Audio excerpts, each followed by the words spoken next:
Hey guys, welcome to the channel. It's another video from Green Creek, but what we're going to do today is I've got a generator that we bought brand new, and I bet we ain't used it 3 times, and it don't. The problem is it's got bad gas in it now, so I'm gonna have to take some lines loose and drain the fuel. So I'm gonna kind of show y'all how we're doing this. All right, the fuel line on this thing goes down under here, but it goes way up under the unit. Sorry, we got welding going on in the background, but that's okay. And the line actually goes behind this, where you turn this off and on. By the way, this is a Firman H07553. It's a 9400. I guess it's called 9400 peak, but it can run constant at 7500. But it also is a dual fuel, so it runs off of propane or gasoline, but we've never run it off propane. We're just gonna run it off of gasoline. What I'm gonna do is I'm gonna take this front panel off right here and just lean it forward and take the fuel line loose so I can get it around to the side there so I can drain the old fuel out, and then we'll put new fuel in. Because what I did, I took this cap off, and I don't know if you see this. Let's see, let me get where you see. Yeah, and I took this filter out, and you see it's gummed up real bad. I mean, it looks really bad there. I'm gonna clean that up real good. The fuel down in the tank looks good. It don't look dirty or anything, but it won't start. And I think it won't start because the gasoline kind of smells raunchy. I mean, it's been in here a long time, and this is totally our fault. We should have drained the fuel out of it. What we're gonna do, I'm gonna drain it out and put fresh fuel in it to do some welding here, because we don't have power down at the farm here, and we've got generators that'll run everything in the shop, but the problem is that welder draws a lot of amperage, so we have this bigger generator, and we use it all by itself just for the welding that we do. And we hadn't done any welding in a while. So what we're gonna do is get this up and running, and when I put fuel in, I'm gonna probably put a gallon or so in it to get it to where it'll start, and we're gonna run it and do the welding, and I'm just gonna set it out back and let it run till it runs out of fuel. That way the next time we use it, it won't have any fuel in it, and it'll be better for it. Believe it or not, the battery's still holding up good. It cranks. Man, we've had this thing. How long have we had it, Jeremy? Couple, 3?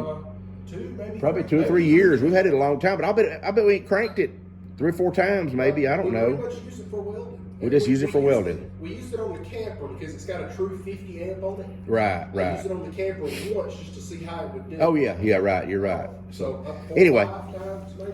Yeah. So I'm gonna get this cover off, and then we'll go from there. So let's see what happens.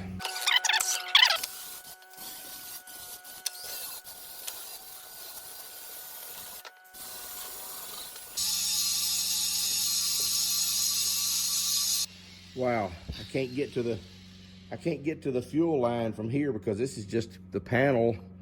There's a plastic piece in here, so I'm gonna have to reach in from the inside and get it out. So let me put this back together. I didn't know. Of course, I don't know how this thing works, but you can see there's all the panel. All that does is get you the electrical part, and this switch here that cuts it. From you turn it to the right and it gives you gasoline. Turn it to the left and it gives you propane, and in the middle shuts it off. But it's got a solid panel right here behind it, and the two lines. So what you're doing when you turn it to off, you're also cutting the fuel off, so it'll go dead, and that's okay. But you're still not emptying the carburetor of fuel. So that's the problem we got. Is it's getting. I think the carburetor's okay, but it's just got really bad gas in it. I mean, I say it's okay, but we may end up having to go through it. I don't know. We'll see.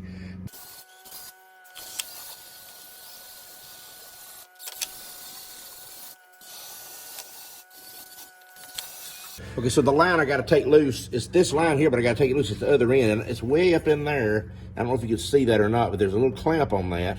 Right there, my finger is like right against it. That's the line, and I got to take it loose. Right there, the other side one.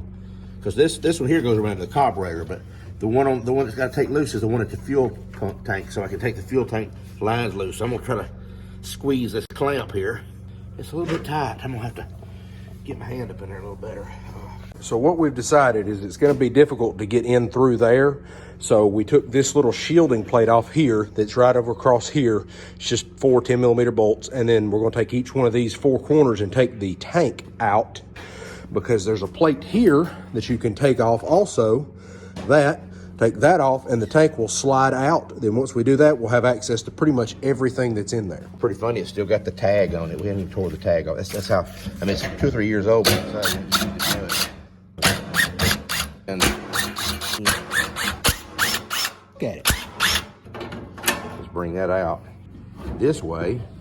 Well, there we go. And hopefully we can get, there we go, that's good enough.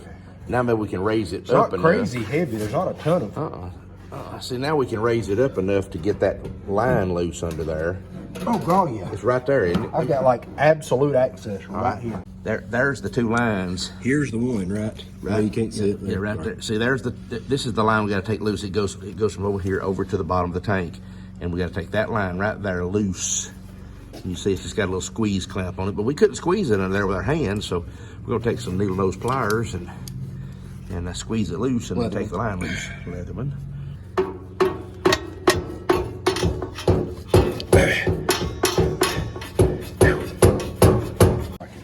Well, we ended up cutting that line. It was just stuck, just melted on there. So we're gonna pull the whole tank out, and so we can drain it properly.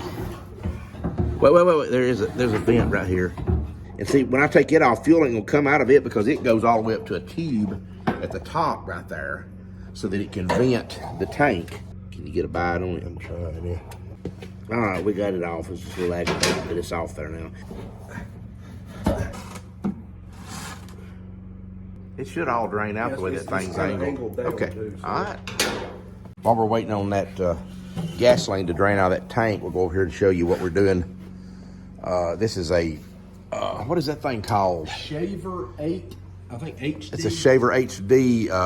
I call it a pile driver, but it drives. It really is. It's a post driver. It's a post driver. Drives fence post in, and it's 8 foot tall. And it's got a couple of stands on it, and you know the stands are welded on right here, and there's one right here also, and we just cut it off. I had to grind all that off because it was tilted. So all that noise you was hearing a minute ago while I was working on that tank is what him grinding on this, and what he's doing now is straightening up this tube has got to go down on that.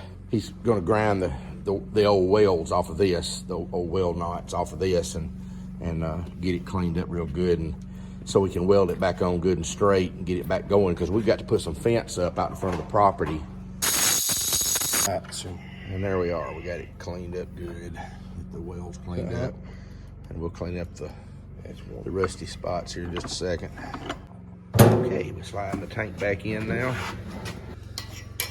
These are always aggravating because once it stretches over, it'll fit, but I don't know that I can get it to, there it went. Didn't know if it'd do it or not, but it did. There we go, now it's tight. There we go. We're ready to slide all the way in. And watch that ground right there. See a little ground strap right there. We're gonna leave it on there and set it right on top of it. Ooh, it is stretched a little bit, Jeremy. That thing's stretched a little tight. I'm afraid it may be too short because we had to cut it off a little bit, but just like a ½ inch, but they must have made it just. Okay, so what we ended up doing was we found another old generator out there and had a little piece of hose with it, so we just put a little extension on it.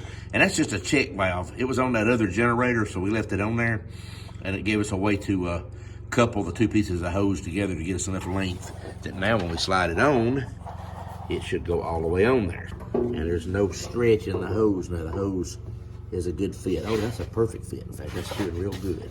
So now we'll just fasten this down, and we'll be ready to start it up and be able to do some welding.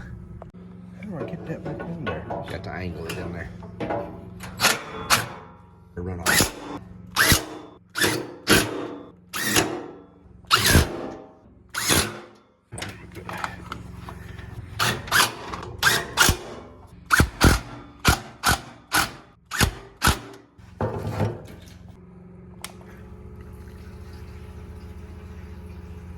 Checking for leaks. Looks real good.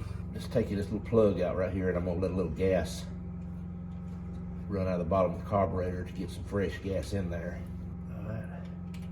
I'll put the plug back in. And now let's see if it'll run.